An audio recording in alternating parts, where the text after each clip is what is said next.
Sumainyo ang Panginoon. At sumaiyo rin. Sa inyong pagsimba, pagpalain nawa kayo ng Diyos. Ating ialay ang misang ito sa mga naghandog ng pamisa. Kilala sila ng Diyos at alam ng Diyos ang kanilang mga intention. Bunga ng kanilang pagpapamisa, sila nawa kasama ang kanilang pamilya ay patuloy na pagpalain ng Diyos. At hindi iniaalay ang ating sarili kay Jesus kasama ang ating mga intention. Gayon din ang mga intention ng palagi ang sumusubaybay sa ating misa sa pamamagitan ng Facebook page ng Parish of Santa Rita de Casia. Humingi muna tayo ng awat patawad sa Diyos upang tayo maging marapat gumanap sa banal na pagdiriwang.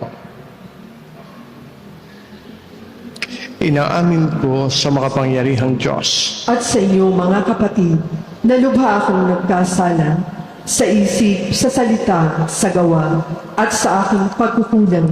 Kaya isinasamo ko sa mahal na Birhen Maria, sa lahat ng mga anghel at mga banal, at sa inyo, mga kapatid, na ako'y panalangin sa Panginoong ating Diyos. Kaawaan tayo ng mga pangyarihang Diyos. Patawarin tayo sa ating mga kasalanan at patubayan tayo sa buhay na walang hanggan. Amen.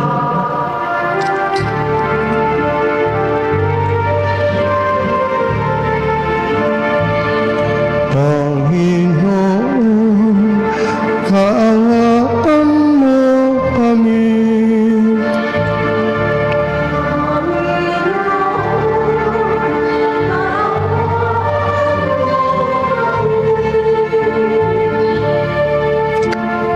Kristo, kaawaan mo kami.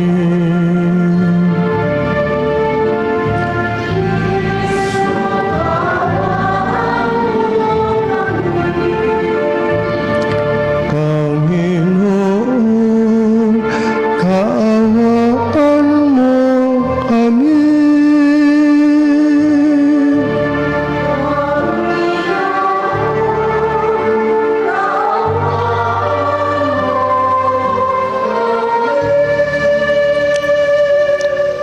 Manalangin tayo.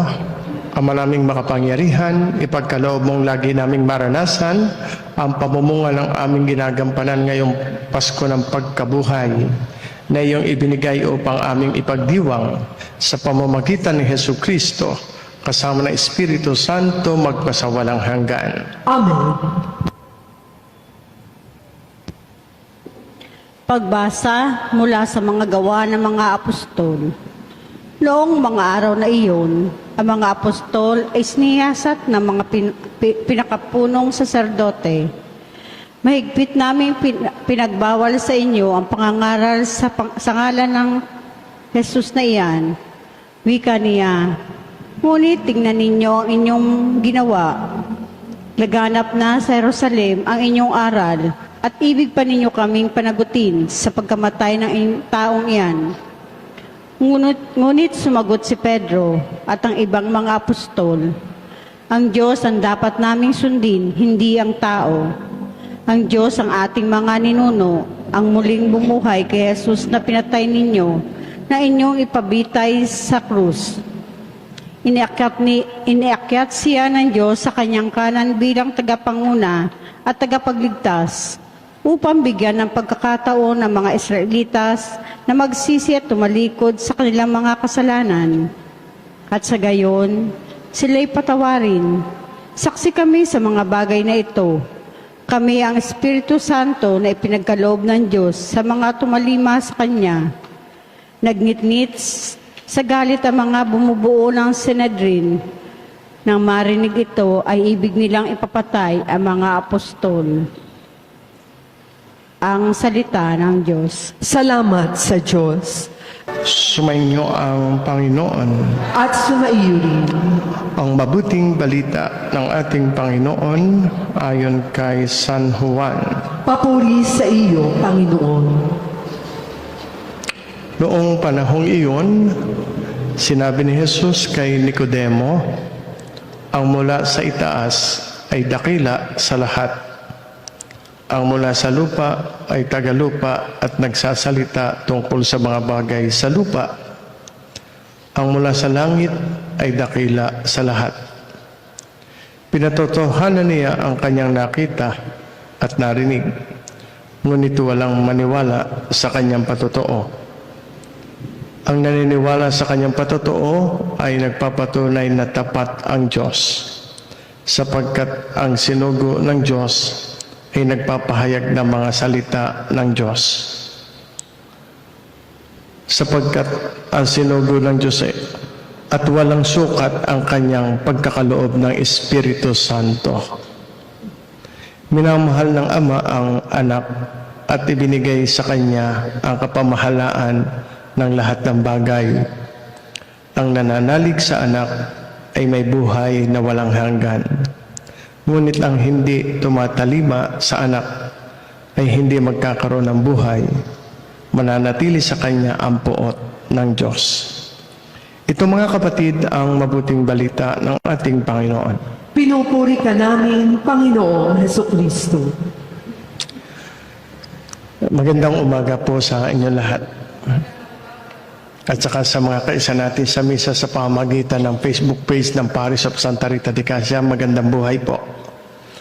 Ang unang pagbasa ay tungkol sa mga alagad na nagtuturot ng nangangaral, pero sila'y pinagbabawalan ng mga pinakapunong ng Sanhedrin, pinagbabawalan.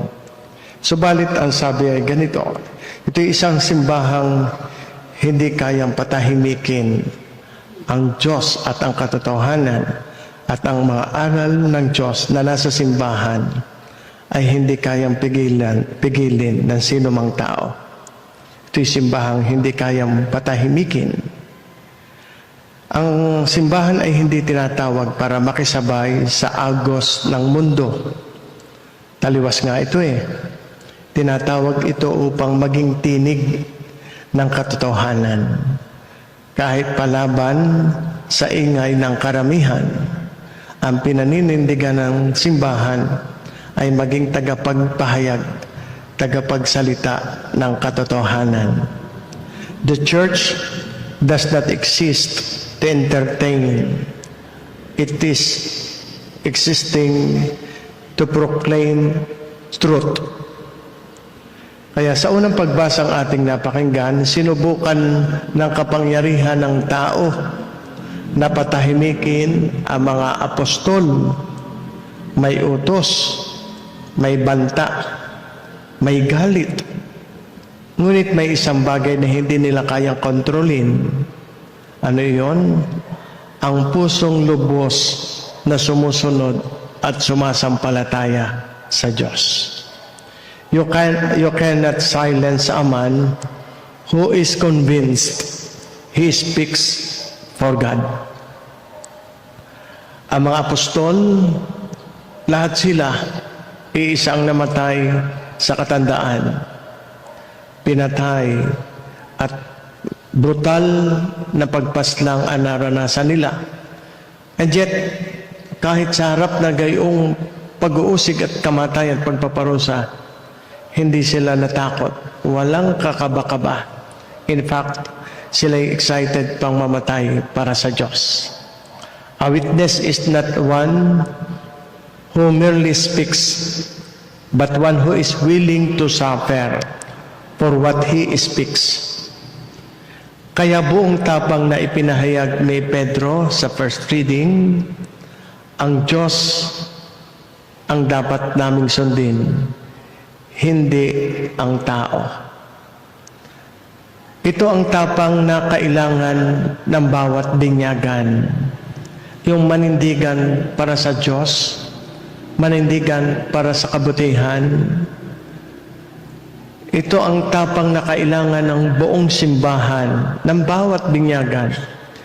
Hindi tapang na mayabang, kundi tapang na nakaugat sa katotohanan.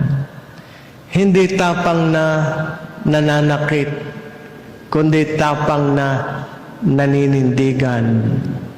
Courage is not the absence of fear. Lagi namang may fear, but the triumph of truth over fear. Kaya laging ang makaside ng Diyos ay ipinagtatanggol ang katotohanan at nasa side ng katotohanan. Napakaraming nababayaran ngayon para magsinungaling. Napakaraming fake news ngayon. Hindi dapat gayon ang Kristiyano. Dapat sa side ng katotohanan at hindi dapat maging instrumento ng dyablo para maghasik ng kasiraan at ng kasinungalingan. Tayo ay balot na balot ng kasinungalingan ngayon na pinagkikitaan naman ng mga taong walang kinikilalang Diyos.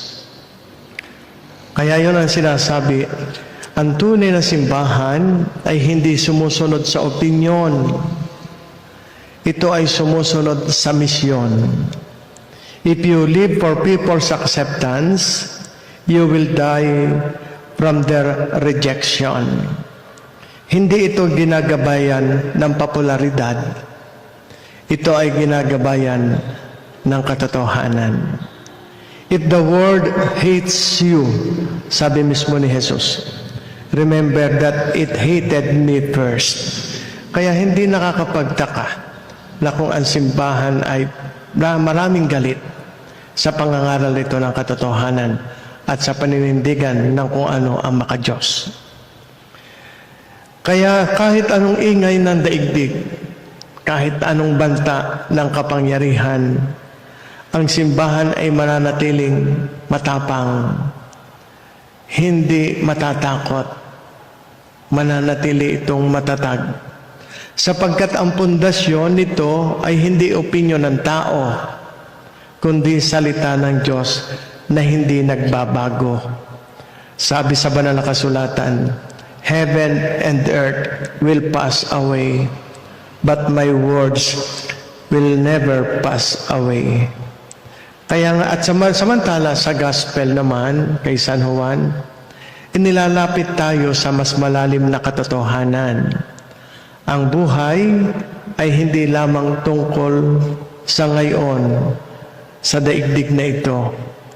Bukod pa sa daigdig, merong eternal life, merong langit na nakasalalay sa ating pagtanggap at pagsunod kay Jesus. Ang pananampalataya na meron tayo totoo at isinasabuhay ay magdadala sa atin sa langit. Kaya sa lupa pa man, dapat mabuhay na tayo sa pananampalataya. Hindi basta paniniwala, kundi pananampalatayang may pagsunod, pananampalatayang nagtitiwala ng wagas sa Diyos. Kaya malinaw ang kontrast. Iba ang lupa, iba ang langit. Pero kapag sa lupa tayo nabuhay ng parang sa langit, tiyak na sa atin ang langit. Dito sa daigdig ko minsan, eat, drink, and be merry, for tomorrow you will die. Yun ay mga taong walang pagpapahalaga sa buhay na walang hanggan sa langit. Sa Diyos, believe, obey, and live forever in heaven. Sa kabuuan, kung dumating ang araw, at ito'y laging dumarating, lalo na sa ating buhay pagpili sa mga politician, kung dumating ang araw na kailangan nating pumili, ang dapat natin pipiliin ay yung makadiyos. Ang dapat pipiliin ay yung kabaitan, kabutihan. Ang dapat pipiliin ay yung nabubuhay sa katotohanan. He is no fool who gives what he cannot keep to gain what he cannot lose. Sa inyong pag-aalay, pagpalain nawa kayo ng Diyos. Basta buwan ang paggawa ang alak na ito para maging inyong nagbibigay ng iyong Espiritu. Diyos amang lumikha na Kristo sa kaming mga kasalanan, tanggapin mo ang aming pagsisisi bilang handog upang kami matutong sumunod sa inyo ng buong puso.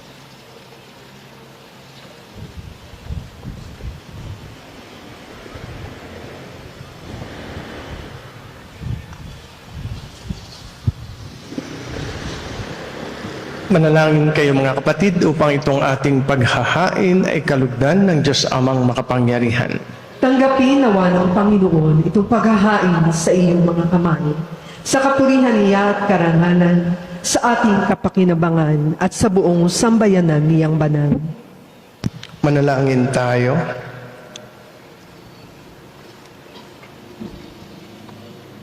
Ama namin lumikha, sa aming mapakyatin mo sa iyong piling sa langit ang aming mga panalangin kalakip ng haing mga alay upang ang mga pinagindapat mong gawing dalisay ay maging marapat na makasalo sa piging ng iyong pagmamahal sa pamamagitan ni Hesukristo kasama ng Espiritu Santo magpasawalang hanggan. Amen. Sumainyo ang Panginoon. At sumaiyo rin. Itaas sa Diyos ang inyong puso at diwa. Itinaas na namin sa Panginoon. Pasalamatan natin ang Panginoong ating Diyos. Marapat na siya ay pasalamatan. Ama naming makapangyarihan, tunay nga marapat na ikaw ay aming pasalamatan, lalo ngayong sa pinagdiriwang ang paghahain ng Mesiyas, ang maamong tupa na tumubo sa aming lahat. Sa paghahain ng sariling buhay at sa pagkabuhay ng anak mong mahal, nabuksang ganap ang iyong tahanan at kami pinaghaharian mo'y naging kasambahay. Sa pagkamatay niya sa krus, nalupig ang kamatayan at sa kanyang pagkabuhay, naging buhay siya ng lahat. Kaya kaisa ng mga anghel na nagsisiawit ng papuri sa iyo, nang walang humpay sa kalangitan, kami nagbubunyi sa iyong kadakilaan.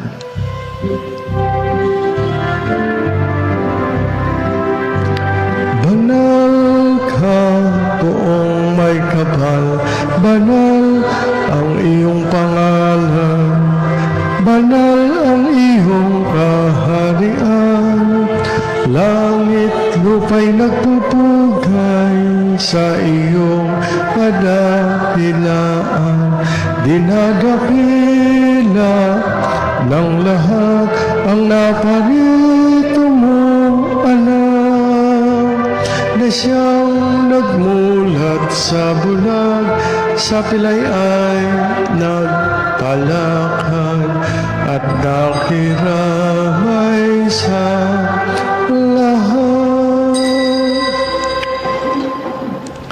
Ama naming banal, ikaw ang bukal ng tanang kabanalan, kaya't sa pamamagitan ng iyong Espiritu gawin mong banal ang mga kaloob na ito upang para sa amin maging katawan at dugo ng aming Panginoong Hesukristo. Bago niyang pinagtiis ang kusang loob na maging handog ginawa kaniya ang tinapay, pinasalamatan kaniya, pinaghati-hati niya iyon, iniabot sa kanyang mga alagad at sinabi, tanggapin ninyong lahat ito at kanin. Ito ang aking katawan na ihahandog para sa inyo.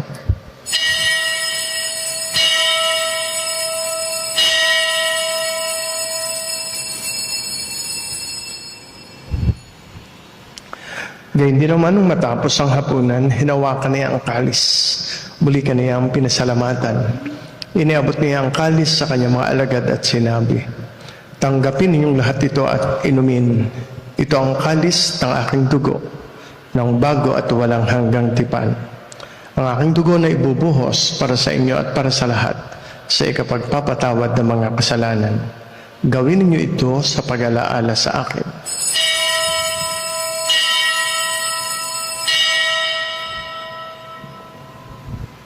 Sama-sama nating ipagbunyi ang misteryo ng ating pananampalataya.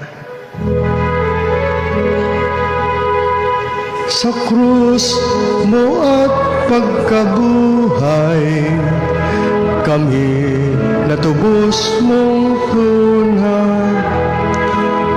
Poong Jesus, naming mahal, iligtas mo kaming tanan, ngayon at magpakailanman, ngayon at magpakailanman. Ang ginagawa namin ngayon pag-alala sa pagkamatay at muling pagkabuhay ng iyong anak, kaya't inialay namin sa iyong tinapay na nagbibigay buhay at ang kalis na nagkakaloob ng kaligtasan. Kami nagpapasalamat dahil kami iyong minarapat na tumayo sa harap mo para maglingkod sa iyo. Isinasamo namin kami magsasalo-salo sa katawan at dugo ni Kristo ay mabuklod sa pagkakaisa sa pamamagitan ng Espiritu Santo. Amalingapin mo ang iyong simbahang laganap sa buong daigdig. Puspusin mo kami sa pag-ibig kay San Leon, aming Papa Gilbert, aming Arsobispo ng mga Obispo, at lahat ng mga pari. Alalahanin mo rin ang mga kapatid naming nahimlay na may pag-asang sila'y muling mabubuhay, kaya hindi ng lahat ng mga pumanaw. Kaawaan mo sila at patuloyin sa iyong kaliwanagan. Kaawaan mo at pagindapatin kaming lahat na makasalo sa iyong buhay na walang wakas. Kaisa na mahal na Birheng Maria, Ina ng Diyos, ni San Jose na kanyang kalinis-linisang esposo, kaisa ng mga apostol, ni Santa Rita ng Cassia, aming patrona, lahat ng mga martir, lahat ng mga banal na namuhay dito sa daigdig ng kalugod-lugod sa iyo.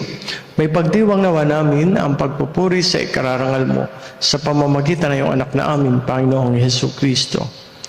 Sa pamamagitan ni Kristo kasama niya at sa Kanya, ang lahat ng parangal at papuri ay sa iyo, Diyos amang makapangyarihan, kasama ng Espiritu Santo magpasawalang hanggan. Amen.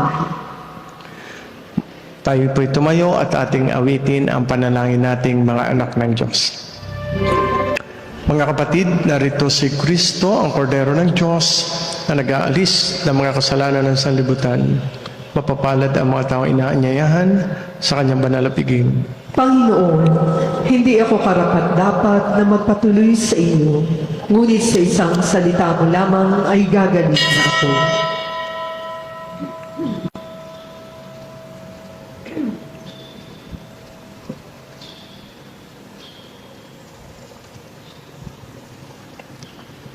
Katawan ni Kristo, Amen. manalangin tayo. Ama naming mapagmahal, kaming pinapagsalo mo sa pagkabuhay ng iyong anak, ay papakanabangin mong lagi sa kanyang lakas bilang bungang masagana na dulot mong pagliligtas sa pamamagitan niya, kasama ng Espiritu Santo, magpasawalang hanggan. Amen.